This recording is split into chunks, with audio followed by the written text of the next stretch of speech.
Good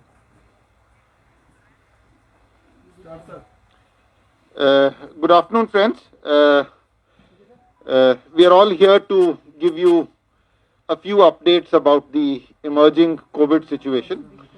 As you are aware, last year we used to regularly interact with you, discuss with you, and give you feedback about what we are doing and also seek your suggestions. So it is in the same spirit that all of us are here today to share with you what is happening, what our strategies are, and what are the steps that are being taken to tackle the COVID issue in Jammu and Kashmir. As you are aware, last year from March onwards, we had a steady increase in the number of cases till we reached a peak in September, and then they gradually declined from, let us say, a maximum of 22,000 active cases, coming down to 600 active cases. But from March this year onwards, we are again seeing an increase and a sharp increase. And the peaks of last year of September 2020 have been breached. We are, however, trying our best to make sure that this is controlled. The government is following a three-pronged strategy based on a full-blown vaccination, test, track, treat, containment strategy, and COVID SOPs. And I now request Financial Commissioner Health, Mr. Atal Dulu, to give you a detailed briefing of the situation as it exists today, and following which we will be open for any kind of questions that you may have.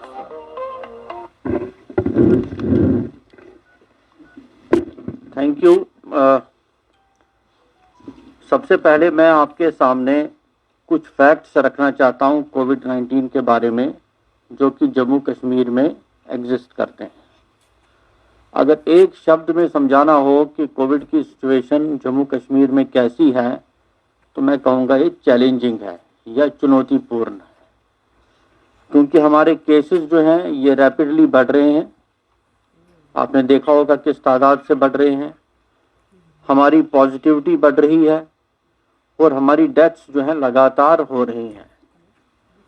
जहां तक active cases का सवाल है, इस वक्त हमारे पास जम्मू कश्मीर में 13,400 से ज़्यादा एक्टिव केसेस हैं। जो पिछले साल की पीक थी वो लगभग 22,000 एक्टिव केसेस की थी। रिकवरी रेट हमारा 89.6% है। मॉर्टेलिटी अगर देखेंगे, फैटेलिटी, तो पिछले साल जो का अगर जोड़कर देखें क्यूमुलेटिव बेसिस पर, तो फैटेलिटी 1.38% थी। लेकिन अगर अप्रैल के महीने में हम देखें इस साल, तो 77 डेथ्स हो गई हैं अप्रैल में, और फैटेलिटी जो है ये 0.4% है। पॉजिटिविटी जहां तक सवाल है, तो हमारी अप्रैल में पॉजिटिविटी 2.5% है, जो पिछले साल की क्यूमुलेटिव पॉजिटिविटी से ज़्यादा है। और कल के दिन की अगर पॉजिटिविटी देखें तो ये 5.2% है। और रेट ऑफ ग्रोथ जो केसेस का है ये 12.8% है, जो चिंताजनक है। तो हमारा जो ग्राफ है ये स्टीपली राइज कर रहा है, इसलिए हमको इसमें विशेष ध्यान देने की ज़रूरत है। जो स्ट्रैटेजीज हम अभी फॉलो कर रहे हैं, 5 पिलर्ड स्ट्रैटेजीज हैं कोविड-19 को डील करने के लिए। सारा कुछ स्टार्ट होता है टेस्ट से। जितने ज़्यादा हम टेस्ट करें उतने ज़्यादा पॉजिटिव केसेस को हम आइसोलेट कर सकते हैं और इन्फेक्शन को फैलने से बचा सकते हैं। तो ये पहली स्ट्रैटेजी है। दूसरी स्ट्रैटेजी है कंटेनमेंट, कॉन्टैक्ट ट्रेसिंग, सर्वेलेंस, ये इसमें आते हैं। तो इसके बारे में मैं समझाऊंगा कि हम क्या कर रहे हैं। तीसरी स्ट्रैटेजी है आइसोलेशन एंड ट्रीटमेंट।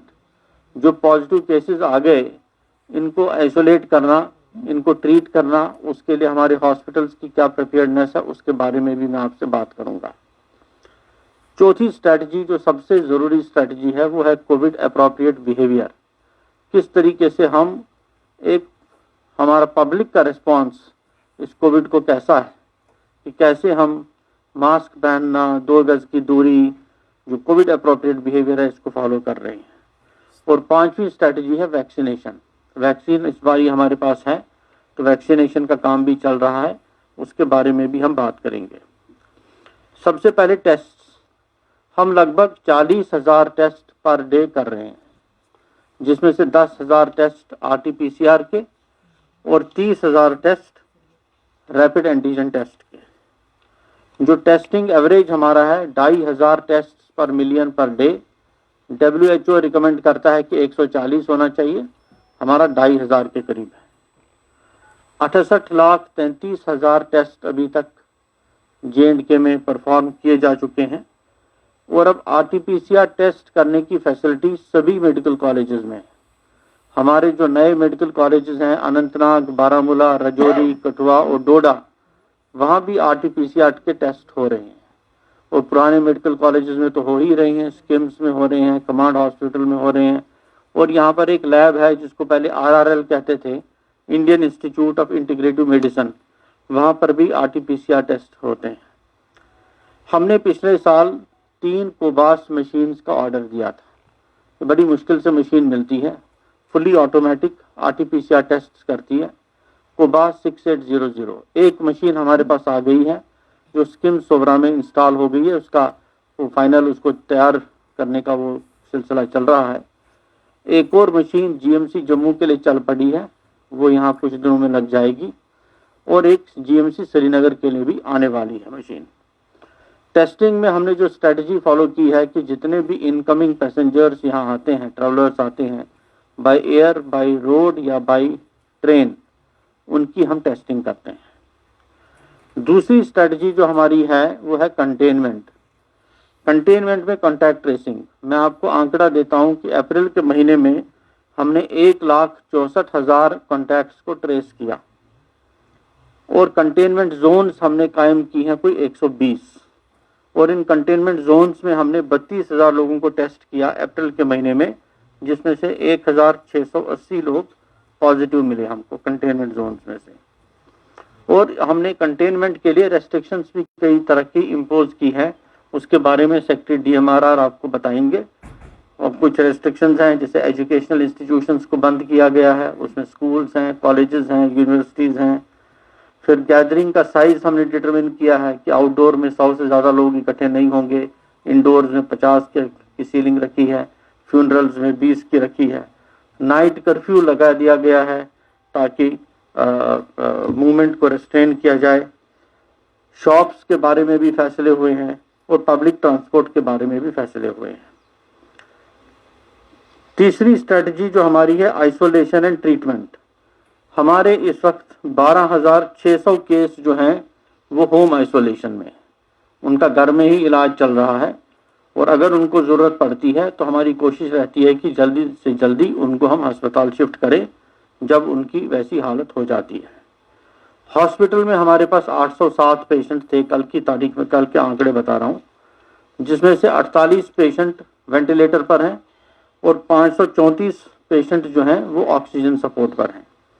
कुल वेंटिलेटर्स की तादाद जो यूनियन टेरिटरी में है जो कोविड के लिए हमने मखसूस की हैं, ऐसे तो वेंटिलेटर ज़्यादा है हमारे पास, वो 600 के करीब हमने कोविड के लिए इस टाइम ईयर मार्क करके रखे।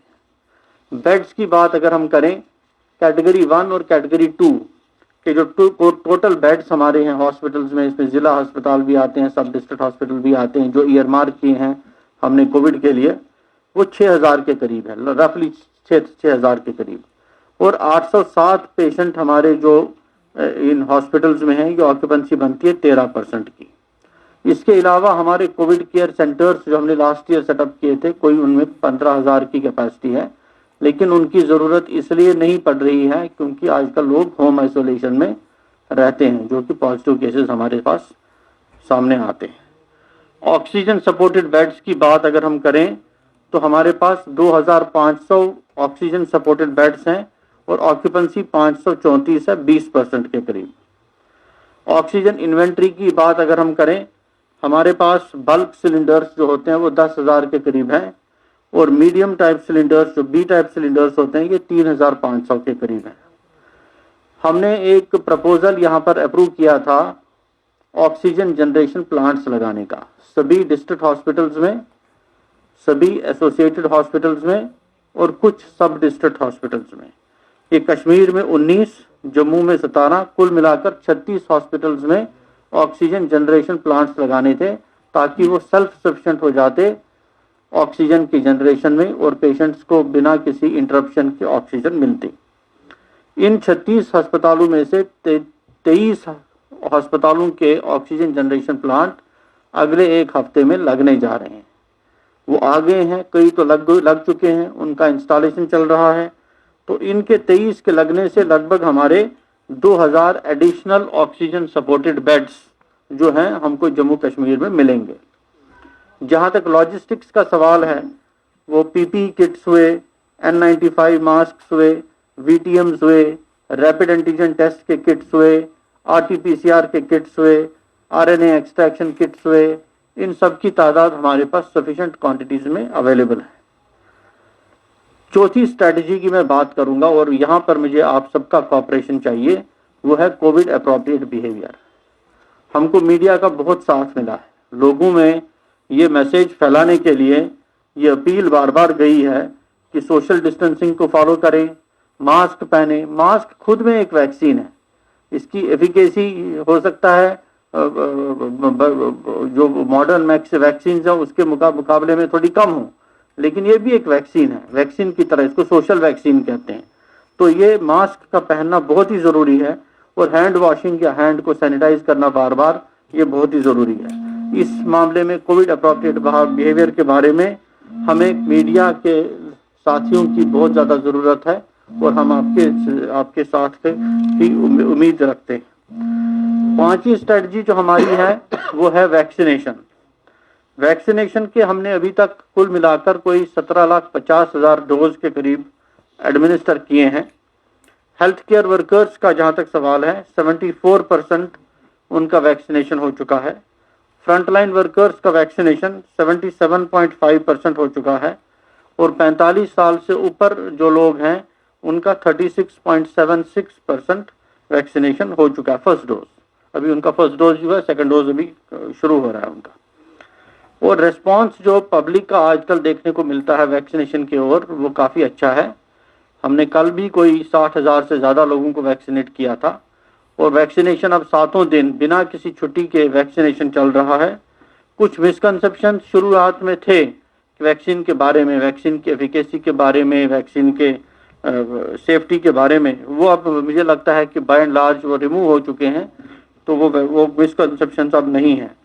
अभी आपने सुना होगा कि प्रधानमंत्री जी ने फैसला लिया है कि 1 मई के बाद 18 साल से ऊपर के जितने भी एडल्ट्स हैं, जिनको एडल्ट्स कहेंगे इंडिया में, उनका वैक्सीनेशन होगा। उसकी तैयारियां भी चल रही हैं और मैं ये अपील करूंगा सभी लोग, आपके माध्यम से सभी लोगों को जो एलिजिबल हैं वैक्सीनेशन के लिए, कि अपनी बारी आने पर अपने आप को जरूर वैक्सीनेट कराएं। तो इसके बाद अलावा अगर आपको कुछ क्वेश्चंस पूछने हैं तो हम उसके लिए तैयार हैं। वैक्सीनेशन की क्या सिचुएशन है, कितना अवेलेबिलिटी अभी हमारे पास लगभग 2 लाख डोज अवेलेबल हैं और हमको हर 2-3 दिन के बाद और वैक्सीन आती रहती है। तो वैक्सीन की शॉर्टेज हमको नहीं रही। ये कभी कभी हो जाता है कि किसी डिस्ट्रिक्ट ने ज़्यादा अच्छा परफॉर्म किया तो वहाँ वैक्सीन खत्म हो गया तो दूसरे डिस्ट्रिक्ट से डाइवर्ट करना पड़ा, लेकिन वैक्सीन की शॉर्टेज कभी नहीं रही। डल्लू साहब, हमारे पास ये इन्फॉर्मेशन है कि आपकी शॉर्टेज है, यहाँ से हम सोहेल खान, शॉर्टेज है आपकी जो आपके स्टाफ मेंबर्स हैं वो टेस्ट नहीं कर पा रहे हैं राइट टाइम पे, जैसा उनको टाइम दिया गया है, क्योंकि वो सुबह से शाम तक लगे हुए हैं। हमें पता चला है कि आपकी बहुत स्टाफ की कमी है, आपने उन्हीं को कंटिन्यू रखा है, क्या आप स्टाफ में कोई बजौटी कर रहे हो इसमें? स्टाफ में ये बात तो फैक्ट है कि पिछले 1 साल और 2 महीने से लगभग हमारा स्टाफ जो है 7 दिन काम कर रहा है। पिछले साल तो टेस्टिंग पर ज़्यादा जोर था, कॉन्टैक्ट ट्रेसिंग पर जोर था, सर्वेलेंस पर जोर था और इस साल अब वैक्सीनेशन का काम भी शुरू हो चुका है। तो स्टाफ पर काफ़ी प्रेशर है, ये बात मैं मानता हूँ। इस वजह से हमने नेशनल हेल्थ मिशन के ज़रिए कई सारी स्टाफ की positions directorate of health services में, मेडिकल कॉलेजेस में सैंक्शन की हैं, जिनकी भर्तियां चल रही हैं। तो हमारी उम्मीद है कि इससे, और हमने मेडिकल कॉलेजेस में कई सारे और भी positions last year contractual basis पर फिलअप की थी और करने जा रहे हैं, ताकि उनकी स्टाफ की जो शॉर्टेज है वो पूरी की जा सके। Sir, Pankaj Sharma, news 24। एक मिनट, मैं जस्ट एक चीज ऐड करना चाहता हूं आपके सवाल के जवाब में, कि अभी भी 40,000 से भी ज्यादा टेस्ट जो हैं वो डेली की डेली किए जा रहे हैं, 40,000 टेस्ट। जो भी irrespective of everything else, testing is going on and probably जैसे last year हमने आपको बताया था कि हमारी testing in terms of percentages is probably the highest in the country। अभी भी 40,000 से ज्यादा टेस्ट किए जा रहे हैं। हर एक इंसान जो बाहर से आते हैं, चाहे वो लखनपुर के जरिए आए, रेल के जरिए आए, एयरपोर्ट के जरिए आए, उनके साथ उनके लिए टेस्टिंग की जा रही है इन ऑर्डर टू एंश्योर कि हमारे यहाँ कोई पॉजिटिव केसेस ना आ जाएं। सांबा में एक एडिशनल चेक पॉइंट लगाया गया है, तो टेस्टिंग में किसी भी प्रकार की कमी या कोताही नहीं बरती। हाँ, एक और चीज मैं इसी में ऐड करना चाहूंगा कि टेस्टिंग का जहां तक सवाल है, टेस्ट की रिपोर्ट्स जो हैं वो तकरीबन एक दिन में सभी रिपोर्ट्स मिल जाती हैं। सर अब 1 मई से जो है वो 18+ लोगों को वैक्सीनेशन शुरू हो जाएगी। किस कदर तैयारी की जाएगी, क्योंकि भारी संख्या में अस्पतालों में जो लोग उमड़ेंगे वैक्सीनेशन के लिए, उसको लेकर कैसी तैयारी है? और दूसरा रोहित कंसल साहब से सवाल है, सर लोगों में ये रूमर फैल रही है कि अब जम्मू कश्मीर में पूरी तरह से लॉकडाउन हो रहा है। बाहरी राज्यों से जो माइग्रेंट लेबर आए थे वो बाकायदा दोबारा पलायन कर रहे हैं। स्टेशन की बात की जाए, भारी संख्या में लोग पहुंच रहे हैं। आप उनको क्या मैसेज देंगे जो जम्मू कश्मीर के जो बाहरी राज्यों के लोग रह रहे हैं? जहां तक वैक्सीनेशन सेंटर्स का सवाल है, हमारे आज की तारीख में 1408 वैक्सीनेशन सेंटर्स फंक्शनल है। आज की तारीख की मैं बात कर रहा हूँ, और हमारा प्लान है इसको बढ़ाने का 3000, ताकि वैक्सीनेशन जो है लोगों को अपने घरों के नज़दीक मिलने की फैसिलिटी प्राप्त हो। तो उस पर जोर शोर से काम चल रहा है। जैसे जैसे हमको वैक्सीन अवेलेबल होगी, जैसे जैसे हम वैक्सीनेशन सेंटर्स को चालू करेंगे, वैसे वैसे वैक्सीनेशन की स्पीड और बढ़ेगी। आपने देखा होगा कि अगर हम 60,000, एक दिन तो हमने 80,000 भी लोगों को वैक्सीनेट किया था, 60,000 70,000 लोगों को वैक्सीनेट करते हैं तो हमारी कैपेसिटीज 1,00,000 1.5 लाख या 2 लाख लोगों को वैक्सीनेट करने की भी है। कैपेसिटीज की कमी नहीं है, हम पूरी कोशिश कर रहे हैं हमको वैक्सीन अवेलेबल हो, टाइम पर अवेलेबल हो, ताकि हम लोगों को वैक्सीनेट जल्द से जल्द कर सकें। मैं देखिए, हेल्थ सेक्रेटरी साहब ने ऑलरेडी आपको तफसीलान जवाब दे दिया है। मैं केवल इतना कहना चाहता हूं, जैसे इन्होंने कहा पिछले साल हमारे तरकश में जितने तीर थे इस बीमारी से लड़ने के लिए, उन तीरों में इस साल हमारे पास एक वैक्सीन के रूप में नया तीर ऐड हो गया है, जुड़ गया है, और उसमें हमने अच्छी खासी सफलता भी पा ली है। जैसे सर ने अभी आपको बताया, फ्रंटलाइन वर्कर्स 75% से ज्यादा हो गए हैं, हेल्थ केयर प्रोफेशनल्स 75% से ज्यादा हो गए हैं, 45 की एज के ज्यादा से ऊपर के लोग हैं 36% औसतन हो गए हैं। अगर मैं आपको बताऊं, फॉर एग्जांपल जम्मू एडमिनिस्ट्रेशन ने अच्छा काम किया, 60% हो गए हैं, गांदरबल में 52% हो गए हैं, बारामूला में 52% हो गए हैं, और हमारा टारगेट है कि अगले 1 महीने में इस सारी कैटेगरी को 100% हम वैक्सीनेट कर दें। आप लोगों के जरिए मेरी पब्लिक से ये अपील है कि, और हम सब ने बार बार ये बात कही है कि जो भी एलिजिबल हैं वो जल्द अज जल्द अपने आप को वैक्सीनेट करवाएं, बिकॉज इसमें vaccination and Covid appropriate behaviour मिला के हम दोनों को इस बीमारी से निजात दिलवा सकते हैं। Sir Rajat Bora, the news now. Sir एक सवाल है कि कई सारी आज न्यूज़पेपर में भी कई सारे जगह पर ये खबर छपी कि आरटीपीसीआर जो टेस्ट है वो डिटेक्ट नहीं कर पा रहा कई सारे जो सिम्टम्स हैं या फिर जो कोविड के पॉजिटिव केसेस को। क्या उसकी कोई चांसेस हैं कि नए वेरिएंट्स है उसकी वजह से ये हो रहा है? और दूसरा सवाल सर, सर्जरीज कई सारे हॉस्पिटल्स में बंद कर दी गई है, क्या उसे ज्यादा तेज किया जाए, या कई सारे जो पेशेंट्स हैं उनको कई सारी प्रॉब्लम्स आ रही हैं, उसके लिए क्या तैयारियां की जा रही हैं? दो चीजें, एक तो जहां तक आपने इसकी बात की, टेस्ट कैच आरटीपीसीआर इसको कैच कर पाता है कि नहीं कर पाता, ये एक चैलेंज है। इसके बारे में अभी हमारे पास सोल्यूशन नहीं है, लेकिन हमारे पास, मैं ये बताना चाहूँगा, जो वेरिएंट्स की जब बात की आपने, कुल मिलाकर जो हमको कंफर्म्ड केसेस आ गए यूके वेरिएंट्स के या बाहर के वेरिएंट्स के, वो कुछ हमारे पास 28 केस आए हैं जम्मू में, और कश्मीर में कोई भी नहीं आया अभी तक। तो वेरिएंट्स अभी तक उतनी एक सीरियस चैलेंज के रूप में हम उसको नहीं देख सकते हैं। अभी तक हमारे आरटीपीसीआर टेस्ट जो हैं सभी लोगों को जो भी पॉजिटिव हैं उनको कैच कर पा रहे हैं। और दूसरा सवाल आपका क्या था? सर्जरीज से लेकर, सर्जरीज के बारे में मैं बात बताऊंगा। हमें अवॉइड करना चाहते हैं कि पेशेंट्स का मिक्सिंग अप हो जाए हमारे हॉस्पिटल्स में, कि कोविड भी है नॉन कोविड भी है, एक सुपर स्प्रेडर्स बन जाते हैं ये। जो भी कोविड पेशेंट अगर आ जाए तो वहाँ पर ओपीडी में तो आप देखिए जितने भी वहाँ आसपास के लोग हों उन सबको को इन्फेक्ट कर देगा। तो इसलिए और डॉक्टर्स पर भी प्रेशर काफ़ी बढ़ जाता है। जबकि कोविड के पेशेंट्स, इन्फेक्शस डिजीज के पेशेंट्स आते हैं तो हमको मजबूरन जो रूटीन सर्जरीज हैं, जो कोल्ड सर्जरीज हैं, जिनको पोस्टपोन किया जा सकता है, उनको पोस्टपोन करना पड़ता है। लेकिन इसका मतलब ये नहीं है कि इमरजेंसी की सर्जरीज हों, कैंसर पेशेंट्स की ट्रीटमेंट्स हों या कोई ट्रॉमा के केसेस हों, इनको हम रिफ्यूज करेंगे। वैसा कुछ नहीं है, उनको हम कभी रिफ्यूज नहीं करेंगे। मिस्टर कंसल साहब, मेरा सवाल आपसे है, पड़ोसी राज्य चाहे दिल्ली हो, चंडीगढ़ हो, पंजाब हो, वहां पर लॉकडाउन पूरी तरह से या वीकेंड लॉकडाउन की स्थिति आ गई और वहां लगा दिया गया है। क्या जम्मू कश्मीर में आप कोई ऐसी स्थिति देख रहे हैं आने वाले दिनों में कि लॉकडाउन या पार्शियल लॉकडाउन या वीकेंड लॉकडाउन, इस तरह के कोई कदम उठाए जा सकते हैं सरकार की तरफ? देखिए, जैसे हमारे हेल्थ सेक्रेटरी साहब ने आपसे कहा कि ये एक इवॉल्विंग सिचुएशन है और इसमें सिचुएशन को देखते हुए जो वाजिब रेस्ट्रिक्शंस लगाने की जरूरत है वो हमारे सेक्रेटरी डीएमआरआर आपको बता देंगे। जैसे आपको बताया गया, पहले भी आपको बताया गया, हमने हर वाजिब वो प्रयत्न किए हैं कि इकोनॉमी भी चलती रहे और बीमारी से भी निजात पाया जा सके। और इसी के लिए सिचुएशन को देख के जहां कहीं रेस्ट्रिक्शन लगाने की जरूरत है वो लगाए जा रहे हैं। लेकिन हम लोग आपसे अपील करते हैं कि दवाई के साथ साथ, वैक्सीनेशन के साथ साथ, मास्क के साथ साथ कोविड अप्रोप्रिएट बिहेवियर भी बहुत जरूरी है। और इन कोविड अप्रोप्रिएट बिहेवियर्स में 2 गज की दूरी, क्राउडेड प्लेसेस को अवॉइड करना, अनावश्यक बाहर ना जाना, अगर हम ये सब करेंगे तो मुझे उम्मीद है कि हम इकोनॉमी भी अच्छे तरीके से चला पाएंगे और बीमारी पे भी काबू पा पाएंगे। Mr. Dullo, Sunil Bhatt this side from Aaj Tak India today. Sir, you said that COVID positive cases are seeing a major jump every day and the situation is very challenging here in Jammu and Kashmir.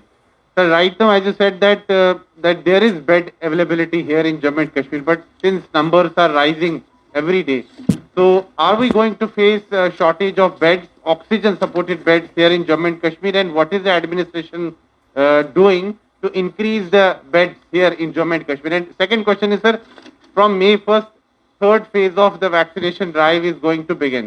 Sir, the onus has been put on the respective state governments and the union territories. Will the vaccine will be available free of cost or it will be charged? इन सवालों का मैं जवाब ऐसे दूंगा कि मैंने आपको पहले ही बताया कि ऑक्सीजन सपोर्टेड बेड्स की जो ऑक्यूपेंसी है इस टाइम 20% है। हमारे पास ऑक्सीजन सपोर्टेड बेड्स में अभी गुंजाइश है और अगर हमको ज़रूरत पड़े कि हमको और ऑक्सीजन सपोर्टेड बेड्स की ज़रूरत पड़े तो हम नॉन कोविड हॉस्पिटल्स को कोविड हॉस्पिटल्स में कन्वर्ट और करेंगे और कोविड बेड्स को की संख्या बढ़ाएंगे। और उसके लिए हमारे ऑक्सीजन जनरेशन प्लांट्स लग रहे हैं और ऑक्सीजन जनरेशन प्लांट्स की लगने की वजह से हमारे पास लगभग 2000 additional oxygen supported beds available होंगे। तो ऑक्सीजन की अभी कोई हालांकि पूरे बाकी राज्यों में आप देखेंगे कि स्थिति जो है बड़ी चुनौतीपूर्ण है, लेकिन अभी हमारे पास अभी कोई गंभीर समस्या नहीं है। ऑक्सीजन हमको मिल रही है और अगर जरूरत पड़ेगी तो हम ऑक्सीजन सपोर्टेड बेड्स को बढ़ा देंगे। Sir Ruhani from the news now. My question is to you, Atal sir. Vaccine की बात दूसरी जो आपने की, वैक्सीन की बात आपने की, वैक्सीन का जो ये अभी आज ही मैं देख रहा था एक न्यूज़ आइटम कि इन दोनों इंस्टीट्यूट्स को जो सीरम है और भारत बायोटेक है, इनको कहा गया है कि अपनी रेट्स जिस पर ये स्टेट गवर्नमेंट्स को बेचेंगे वो तय करें। तो सीरम इंस्टीट्यूट ने अपनी रेट्स तय कर ली हैं। अभी भारत बायोटेक का रिस्पांस नहीं आया है। जब ये रेट फिक्स करेंगे तो उसके बाद इसकी फाइनेंशियल इम्प्लीकेशंस देखकर गवर्नमेंट ये फैसला लेगी कि किस हद तक के लोगों को फ्री दिया जाए। Atal sir, my question is to you. One second madam, एक चीज मैं ऐड करना चाहूंगा। आप में से कुछ लोगों ने पड़ोसी राज्यों वगैरह की और देश के अन्य राज्यों की बात की है, सिर्फ पर्सपेक्टिव में रखना चाहूंगा। लास्ट ईयर जब कोविड का पहला वेव आया और अगर हम with respect to rest of the country देखें तो जम्मू एंड कश्मीर जो था, whether it was cases, whether it was deaths, whether it was infections, 19th में था, 19वें नंबर पे था। और अगर हम आज की स्थिति भी देखें तो आंकड़े बेयर आउट करेंगे कि देश के अन्य रीजन्स के मुकाबले में हम काफी अच्छा परफॉर्म कर रहे हैं। और हमारी जो स्ट्रैटेजी है पर्टिकुलरली ऑल इनकमिंग ट्रैवलर्स को टेस्ट करने वाली, आइसोलेट करने वाली, कंटेन करने वाली स्ट्रैटेजी, और जो बाकी हमारे मिटिगेशन मेजर्स है उनसे हमें काफी सफलता मिली है। और हमें आशा है कि अगर सब लोगों का, पब्लिक का सपोर्ट रहा हमें, तो इस बार भी हमारे मिटिगेशन मेजर्स जो हैं अच्छी हमें सफलता देंगे इसको कंटेन करने में। Atal sir, my question is to you. We heard about a particular injection, that is remdesivir injection. Do we have the complete stock of that injection, and how it helps to cure the virus right now in COVID patients? Remdesivir के बारे में आपने सुना होगा कि कई states में इसकी शॉर्टेज सामने आई है। अभी हमारे पास स्टॉक अवेलेबल है, हमारे इंस्टीट्यूशंस में अवेलेबल है, हमारे स्टोर्स में अवेलेबल है, लेकिन अब government of India, ministry of pharmaceuticals जो है, डिपार्टमेंट ऑफ फार्मास्यूटिकल्स, वो एक पॉलिसी पर काम कर रहा है कि पूरी देश में किस राज्य को कितना रेमडेसिविर मिला जाए, उस पर वो एलोकेट करेंगे। तो उसके एलोकेशन के बाद फिर जो हमारा शेयर होगा वो हमको मिलता जाएगा। डॉक्टर साहब, मोबाइल वैक्सीनेशन के लिए कोई इंतजाम किए गए हैं? जिस तरह मोबाइल एटीएम्स हैं, मोबाइल वैक्सीनेशन करने की क्या कोई योजना आपके पास? अभी हमको वैक्सीनेशन सेंटर्स पर काफ़ी अच्छा रिस्पांस मिलता है। इसमें हमको एक प्रॉपर प्रोटोकॉल फॉलो करना पड़ता है। लोग आएँ, उनका वैक्सीनेशन करें, उनको ऑब्जर्वेशन में हम रखें, और रिस्पांस हमको अच्छा मिल रहा है। तो मुझे अभी लगता नहीं इसकी ज़रूरत है मोबाइल वैक्सीनेशन की, तो अभी तक हमने इसको यूज़ नहीं किया है। तो हम आगे इसको रिव्यू करेंगे। अतुल साहब, मेरा सवाल यह है कि गवर्नमेंट ने ऑलमोस्ट जो सभी रिसोर्सेज, चाहे रेमडेसिविर की बात करें, फेविफ्लू की करें या ऑक्सीजन, सभी रिसोर्सेज को गवर्नमेंट इंस्टीट्यूशंस की तरफ डाइवर्ट कर दिया है। आपने कहा कि जो पेशेंट सीरियस नहीं है वो घर पर रहें, वो लोग घर पर रह रहे हैं लेकिन उनको फेविफ्लू नहीं मिल पा रहा है। ये चीजें जो है, इन बॉटलनेक्स को आप किस तरह सॉल्व करने की कोशिश कर रहे हैं? क्योंकि मार्केट में आप कहीं भी चले जाएं, आपको फेविफ्लू जो है वो बिल्कुल नहीं मिलेगा और डॉक्टर उसको एडवाइस करते हैं। तो किस तरह पेशेंट्स जो है वो ले सकते हैं? ये जो आम चीजें हैं ये बता दें। फेविफ्लू की जो बात आपने की कि लोगों को नहीं मिल रहा है, इस तरीके की रिपोर्ट्स हमारे पास नहीं आई हैं। लोगों को फेविफ्लू दिलवाने के लिए हम जो कदम उठाने की ज़रूरत पड़ेगी वो करेंगे, और हम इंश्योर करेंगे कि लोगों को अगर फेविफ्लू लेना पड़े वो उनको मिल जाए। मिल जाएगा थ्रू ऑन प्रिस्क्रिप्शंस।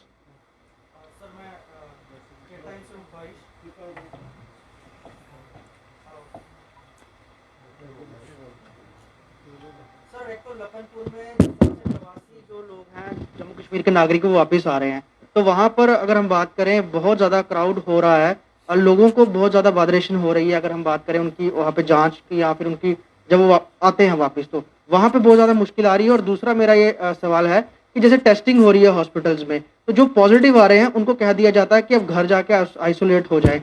तो जब वो वहाँ से वो निकलते हैं, जाते हैं, तो रास्ते में कई लोगों के और कॉन्टैक्ट आते हैं। जैसे पिछली बार हमने देखा, जब कोई पॉजिटिव आता था उसको अलग से एम्बुलेंस के थ्रू या घर भेजा जाता था, लेकिन अभी के समय में जब कोई पॉजिटिव आता है तो उसको बोल दिया जाता है अब घर चले जाए। अब रास्ते में वो सीधा घर जाता है या किस तरह से लोगों के कॉन्टैक्ट बनाता वो जाता है, उस पर कोई वॉच नहीं है। उसको लेकर क्या कर रही है सरकार?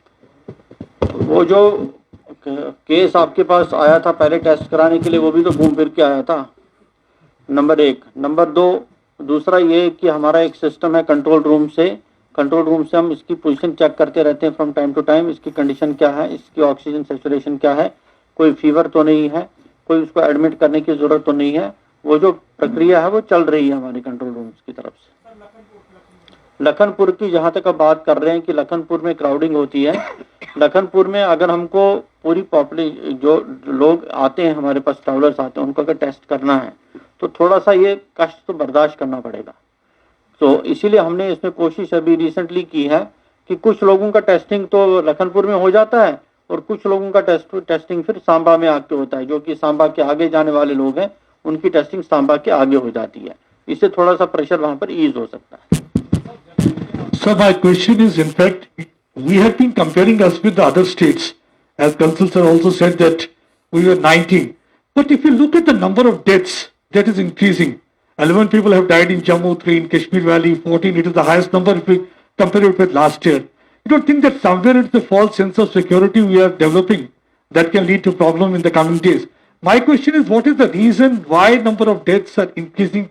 What are the 2-3 reasons you hold responsible for increasing number of cases here in this region? And the second question is that about the oxygen generation. Agreed that we may not be facing right now problem. But why is it that even after 1 year, we are not prepared enough till we are getting oxygen from a smaller state like Himachal Pradesh? Why can't we have the oxygen generation facility here? It should have been 6 months back, while the tenders have already been there for the last so many months now. As far as oxygen generation plants are concerned, let me tell you, J&K would be the only state or union territory in the country which is setting up oxygen generation plants. PSA, oxygen generation plants, pressure swing adsorption, oxygen generation plants which does not depend on the national oxygen supply grid. And these plants are being set up in 36 hospitals, major hospitals in the union territory of Jammu and Kashmir. And out of those 36, 23 are being commissioned very shortly. And this is going to add around 2,000 oxygen supported beds. So we have spent a lot of money on this, and you will be seeing the results very soon. Sir, मैं are के कोल Sainpur And regarding the reasons for the number of deaths increasing, Yes. what do you think is the reason for the increase in number? Yeah, let me tell you, the mortality in Jammu and Kashmir, if you look at the overall mortality, the cumulative mortality, it is 1.38%. If you can include the last year's wave and this year's wave. But if you look at the mortality in April, it is 0.4%. Our doctors are trying to, they now have more experience compared to what they had last year. There are now new drugs available. There are vaccines available. The procedures the protocols are put in place. So that has reduced the deaths to a significant extent. But you will understand, when the number of cases rises beyond a certain proportion, for example, you have 2,000 cases in a particular day, some of them will definitely end up in the hospital. And for hospital, we have to be prepared. And many of these people are having comorbidities. They are suffering from many diseases. And those, the doctors have to manage the both, the comorbidities as well as COVID. Rohit sir, a question for you. Yesterday, in fact, the direction had been from the government side that all the buses and the vehicles that will be flying, that should have the 50% capacity. We have seen that all the buses are jam-packed. They have not been following norms. They are completely flouting this thing. And administration seems to be turning blind eye. We saw that traffic cops had been standing there. Nobody was initiating action. It is not about blaming others because it's about each other's health. So that's why I'm asking this question. Now some of them have decided to go on a strike.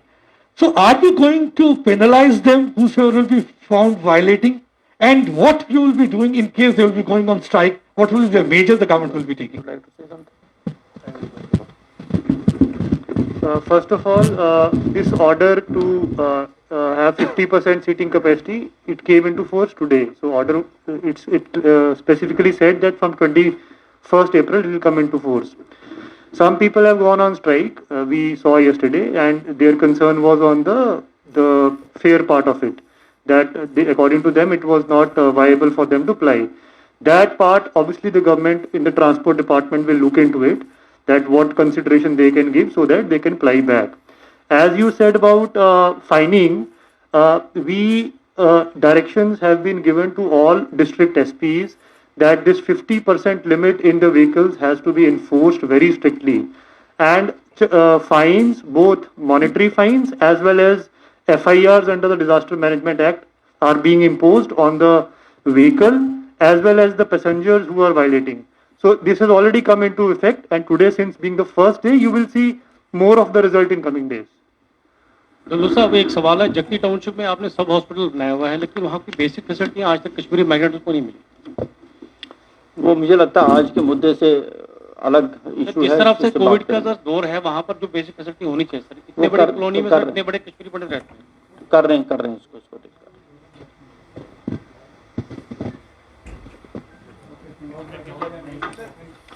Thank you very much.